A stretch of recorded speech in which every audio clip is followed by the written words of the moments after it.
I first met him when I was 19, on a crisp autumn afternoon. The kind where the air smells like wet leaves and everything feels both new and familiar at the same time. He walked into my life quietly, almost unnoticeably, but there was something about him that made me stop and notice.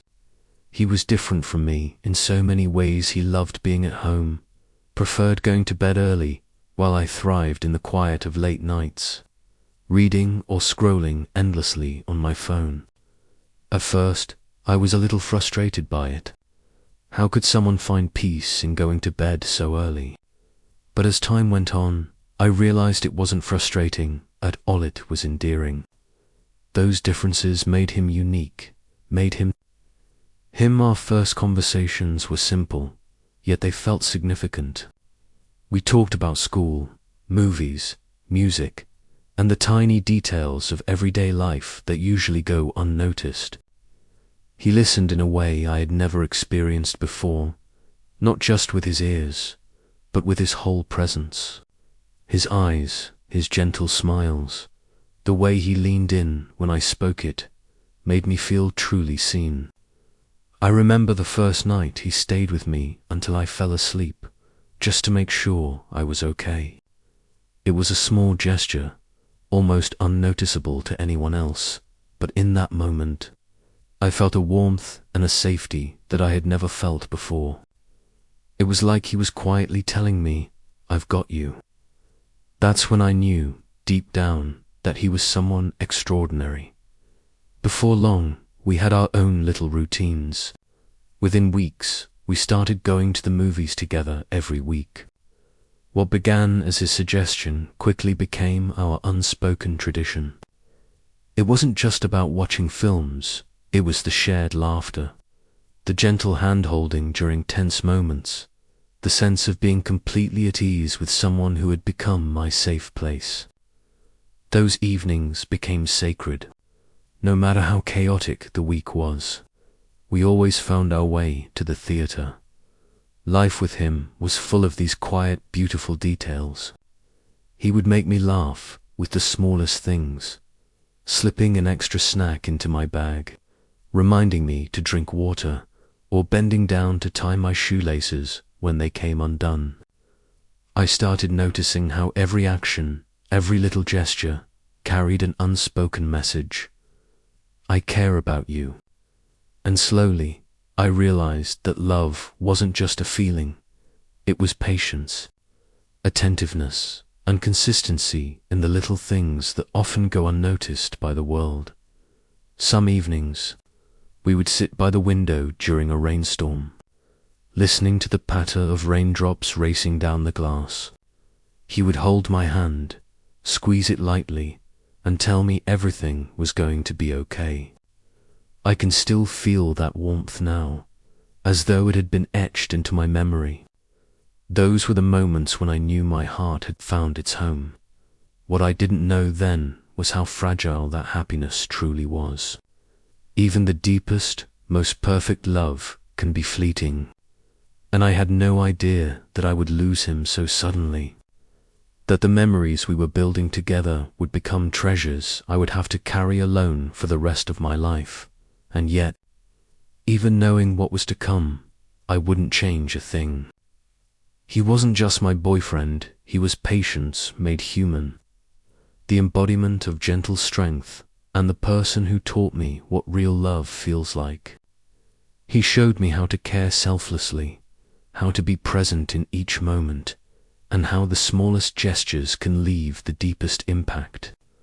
From that very first meeting, through all those quiet routines, all those tiny acts of kindness, he shaped the person I am today, the person I have become because I loved him, truly and completely. I remember that day so clearly, as if time had stopped in that moment. Everything started out normal, an ordinary afternoon like any other. We had plans to see a movie and grab dinner, two simple things that had become little anchors of our happiness. He loved picking the movie, and I teased him about the long action films he insisted we watch. We laughed, walked together, and said our goodbyes before I headed home. I had no idea that would be the last time I saw him, the last time I heard his voice. Then the message came on my phone around midday. At first I skimmed it, thinking it must be a mistake. But as I read the words slowly, my heart sank. Accident. Did not survive. I read it again and again, hoping my eyes were playing tricks on me. But it was real. The truth was cruel and merciless. He was gone forever. The first feeling was emptiness.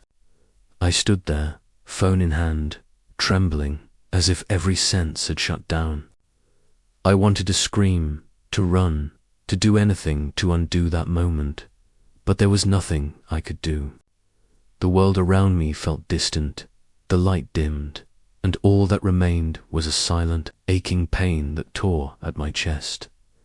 The days that followed were a whirlwind of emotions.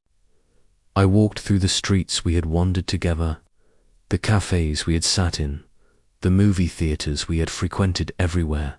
I could feel his absence. I noticed the little habits, the small details he used to do. His coat left, draped over a chair, a book open on the table, a cup of coffee left from the morning. Every memory was both sweet and unbearably painful. I realized I hadn't just lost a boyfriend, had lost a piece of myself, because he had shaped me in ways I had never imagined. I tried to return to normal life, but everything felt meaningless. Every morning I woke up, the emptiness where he used to be made it hard to breathe. I went to work, to class, met friends, but there was always a hollowness inside me. Sometimes I would sit staring at the blank wall in my room, imagining him there, smiling at me like he always had, and the tears would fall uncontrollably. In those moments, memories were both a comfort and a torment. I remembered the nights he stayed with me until I fell asleep, the times he held my hand during a movie, the quiet little gestures that now shone brighter than anything else in my life. I realized that if I wanted to keep going, I had to find a way to keep him alive inside me, through my actions, my habits, and the choices I made every day. Losing him changed me in ways I never expected. I learned patience, how to face my emotions without letting them destroy me. I began taking risks in my career, standing up when I was scared, and sometimes I allowed myself to be vulnerable, to lie in bed longer than usual, as if he was still there, telling me it was okay, but the pain never left. It lingered in the places we had been together, in every action I took, in every dream where he still smiled, held my hand, whispered the gentle words I would never hear again. I lived with that pain, but I also lived with the memories of the perfect love we had shared. I knew then, and I know now, that even 4 years later, he will always be a part of me. He was the one who taught me how to love, how to grow, and how loss could hurt you but also make you stronger. In those lonely, tearful days, I began learning how to live with the past, how to turn the love I had lost into the strength to keep moving forward, one step at a time. After the accident, the first few days were almost impossible to get through. Every morning felt like a challenge. I would open my eyes and feel the emptiness where he used to be. The world around me looked the same, but the sense of safety, the gentle presence that he brought, had vanished completely. I walked through familiar streets, the cafes we used to sit in, the movie theaters we used to go to, but everything felt hollow without him. Time and therapy slowly taught me how to live with the pain without letting it destroy me. I started going to therapy once a week, talking about my emotions, my memories, and the unconscious habits I had formed, and learning how to turn longing into strength. Each session was a conversation with myself, chance to accept that loss couldn't be undone, but it could teach me something. I began bringing the habits I admired in him into my own life. I practiced patience, pausing before reacting, taking a deep breath before making decisions, things I used to rush through. I started facing fears I had avoided, daring to try things that scared me, because deep inside, I could still hear his encouragement. You can do this.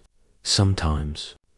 I allowed myself to rest, to lie in bed longer, to cry, to feel the weight of the loss without shame. In those quiet moments, I felt him there, silently beside me, gentle as ever, as if he were telling me everything would be okay. Even the smallest habits became a way to keep him alive in me.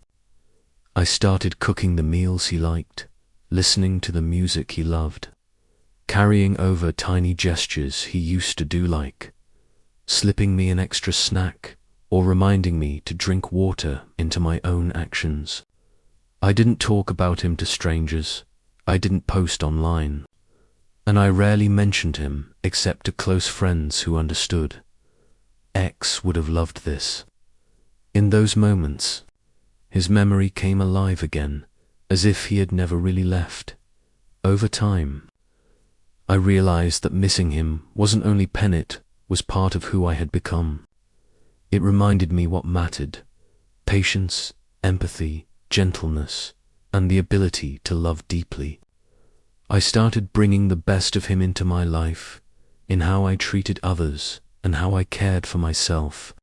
Small actions, checking in on a friend, making a simple meal, suddenly held more meaning because they echoed the care he had once shown me. His memory didn't paralyze me. It made me a better version of myself. I learned to slow down, to pay attention to details, to love and be patient. I laughed more, faced challenges, dared to step out of my comfort zone, all because I wanted to live in the way he had inspired me to. And in those rare moments when I took a risk, when I faced my fears, I could feel him there, quietly cheering me on, as if saying, I still believe in you. I'm still here in my own way. Those moments kept me going, helped me face the pain without breaking, and slowly prepared me for what lay ahead. I understood that my memories of him would always be an inseparable part of me. They weren't just about loss or sorrow, they were a guiding light, a source of strength to keep moving forward, a way to learn how to love again. And that, after everything, was the lesson only a love so deep and a loss so profound could teach: to grow, to carry love with you, and to move forward without ever forgetting. Every day I still missed him, but now those memories were my companion rather than my cage. They reminded me that love never truly disappears. It only changes form, and I had to live with both the pain and the love in order to keep moving forward. 4 years had passed since the day he died, and I had learned to live with the memories, to turn the pain into strength, to grow up a little more each day. I returned to work, faced challenges, stepped out of my comfort zone, but I never expected my heart to have the chance to feel again. She came into my life unexpectedly.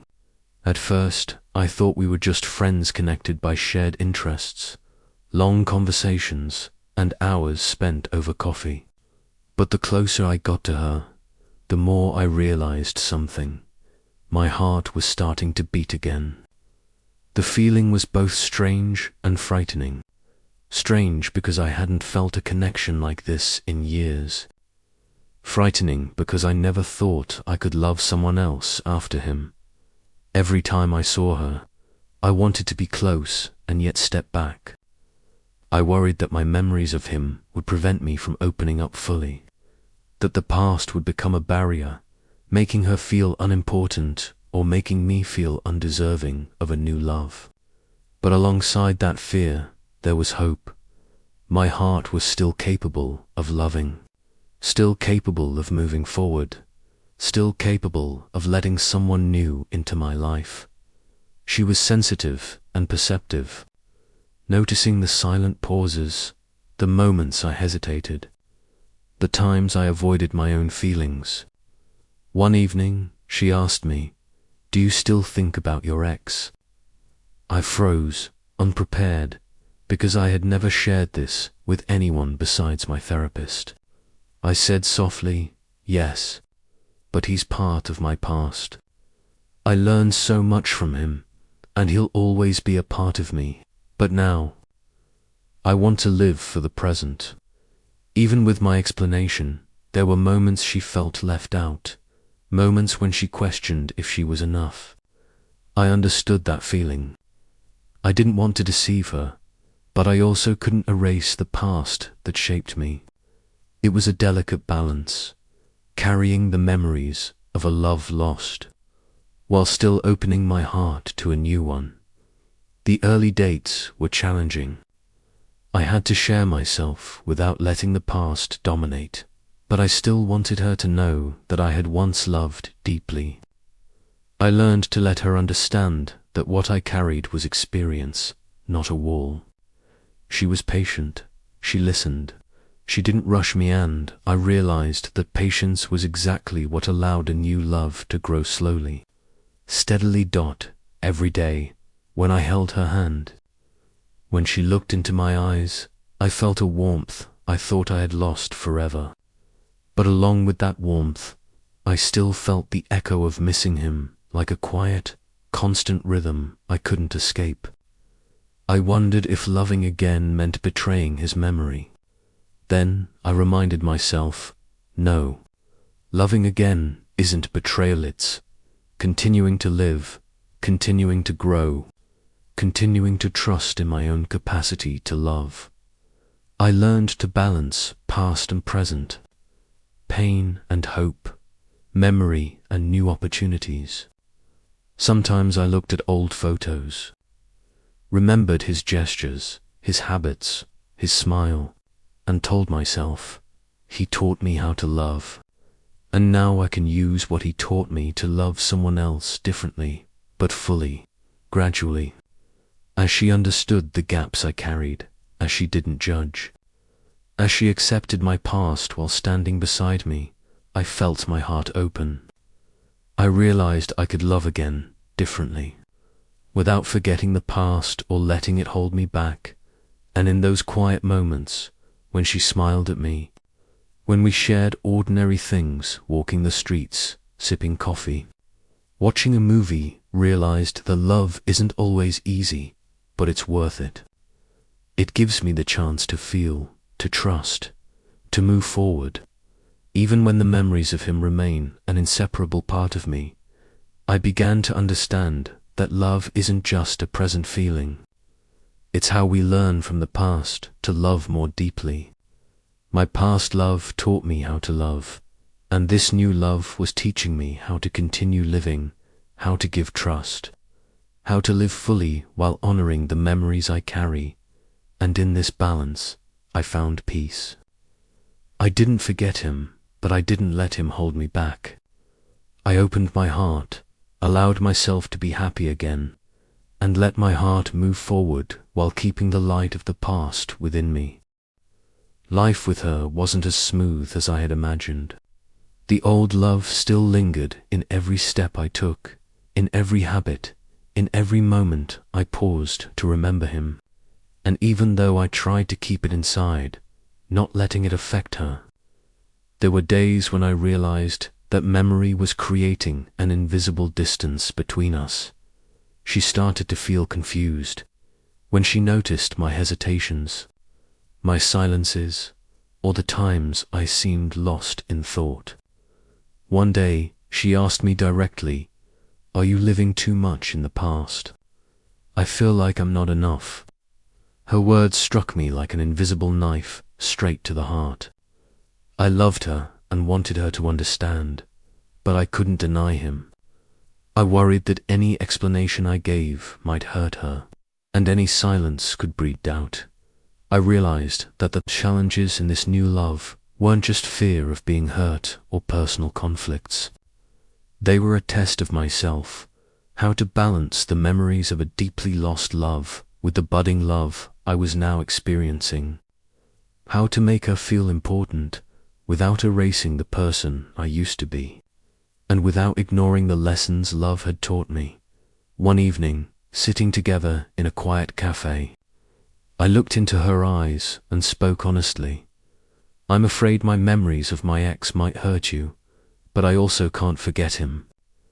I don't want to lose you, but I also can't deny my past.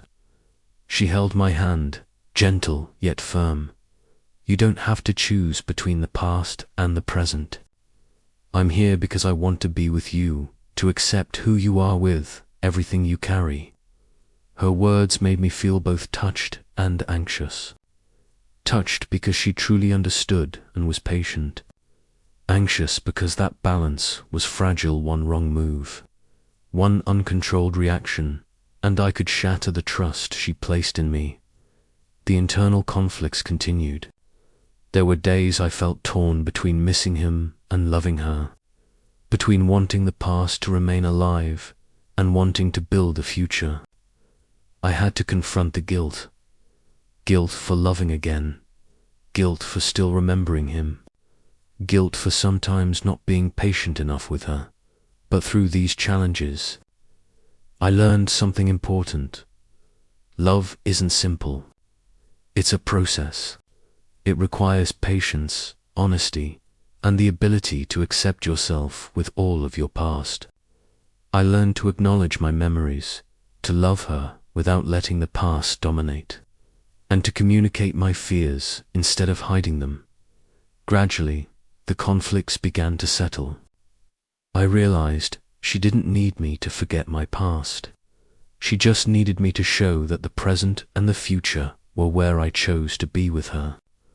I understood that the greatest challenge wasn't the old love or the loss itself, but daring to face myself, daring to give new love a chance, while still holding on to the old memories with respect and peace. This new love wasn't free of pain, but it was a choice to keep living. It taught me that loving means taking risks, opening your heart, trusting, and sometimes realizing that the biggest gaps in your heart can hold the greatest strength. You learn to face them. Life seemed to be leading me to a crossroads I had never imagined. My new love with her was blossoming warm and full of hope, but the memory of him lingered in every moment, every habit, every quiet pause when I remembered him. One evening, as we walked down a familiar street, the same streets I once walked with him, she looked at me seriously and asked, "Are you truly ready to love me, or are you still stuck in the past?" Her question rang like a bell in my chest. I realized that all the previous challenges, the moments of silence, the small hesitations, had been preparing me for this very moment, the moment to confront myself, my past love, and my ability to fully open my heart to this new love. I stood there, looking into her eyes, sensing her patience, her anticipation, and the possible hurt if I didn't choose wisely. My heart felt torn. On one side, the memory of a deeply lost love. On the other, the opportunity to give and receive love fully with the person standing right in front of me. Fear and doubt swelled within me, because I knew one wrong move could hurt her and leave me racked with guilt. I remembered everything he had taught me: patience, care, courage to face fear, and knowing when to open my heart. I also remembered what grief had taught me, that loving doesn't mean forgetting the past. It means carrying it as a source of strength to grow. I took a deep breath, letting my chest expand with every heartbeat, and spoke to her. I lost him, and I will always remember him, but I've learned to live with those memories. Now, I choose to love you fully, with everything I have to give. I won't let the past control the present, but I won't forget it either. I want to move forward with you, together, and I'm ready for that." She smiled, her eyes shining with relief and joy, yet I knew this balance was fragile. I realized that the decision wasn't about abandoning the past or my first love, but accepting that the heart can love again, while still honoring what came before in the days that followed. We began building our life together with patience and understanding. I learned to balance remembering him with loving her, past with present, pain with happiness. Every shared moment, every hand I held, every smile became proof that a new love doesn't conflict with the past. It is simply the natural next step in life. But the challenge wasn't over. There were mornings I awoke with overwhelming memories, days when I saw his shadow in the smallest habits and in fleeting moments. I questioned whether I was being fully honest with her. Sometimes her questioning gaze made me realize the love we shared required more patience and courage than I had ever imagined. I learned to talk about the gaps in my heart, to let her understand that remembering him didn't make me love her any less.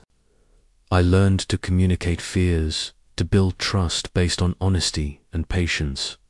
Ultimately, I realized that the greatest challenge wasn't the grief, the memories, or even the loss. It was having the courage to face myself, to open my heart, and to give love again without regret. In that decisive moment, I knew my heart was ready to live, to love, and to move forward while still holding the light of the past close. I learned that love is a choice. It is courage to face emotions, acceptance of both pain and joy, the willingness to trust in a new opportunity, and the ability to love without forgetting the experiences that shaped who I am. And that is how I opened my heart to love again, honoring the past while embracing hope for the future. As time passed, I slowly came to understand that love isn't just about the intensity of the moment. It's about learning from the past so that you can love more fully in the present. My past love taught me patience, compassion, how to open my heart, and how to grow. My new love with her taught me to trust again, to dare to give that trust, and to realize that happiness doesn't come from forgetting what has been, comes from embracing the past while living fully in the present. One bright morning, we were walking down a familiar street. The sunlight filtered gently through the trees, casting soft patterns on the sidewalk. I looked at her, and a sense of peace washed over me, the kind of peace I hadn't felt in a long, long time. I realized I was no longer afraid to love again. I had learned to let the memories of him become a source of strength, rather than a burden. We sat by the lake, listening to the soft flow of water and the songs of the birds. She reached for my hand, and in that simple gesture, I felt warmth, trust, and a love that didn't require comparison or secrecy. The past had shaped who I was, but the present here with her was where I truly lived. Evenings became simple, treasured moments, cooking dinner together, watching movies, or just sitting side by side talking about ordinary things, was learning to love fully, naturally, and without regret. I was learning to carry the memories of him as something beautiful within me, without letting them overshadow the joy of my life now. And then one day, as we looked through old photos, I caught myself smiling. I hadn't forgotten him, but the pain had softened. Instead, I was grateful for everything he had left me: patience, forgiveness, and a sense of unconditional love. Those lessons now guided my new love, helping it grow stronger, deeper, and more genuine. I realized that peace doesn't come from rejecting the past, comes from accepting it, learning from it, and opening yourself to new love. I knew life would still have its challenges, but now my heart felt strong enough to meet them, to love, to live, and to find happiness without fear. The ending of this story wasn't about forgetting. It was about harmony. Harmony between past and present, memories and new love, pain and joy. And in that harmony, I found true peace, the kind of peace I once thought I would never feel after loss. I learned that love is a journey, not a destination. It's about growing, opening your heart, and choosing to live fully in every moment with everything that has been and everything yet to come. And that is the message I want to leave for myself and for anyone learning to love again. Your past is part of you, but happiness is always a choice in the present.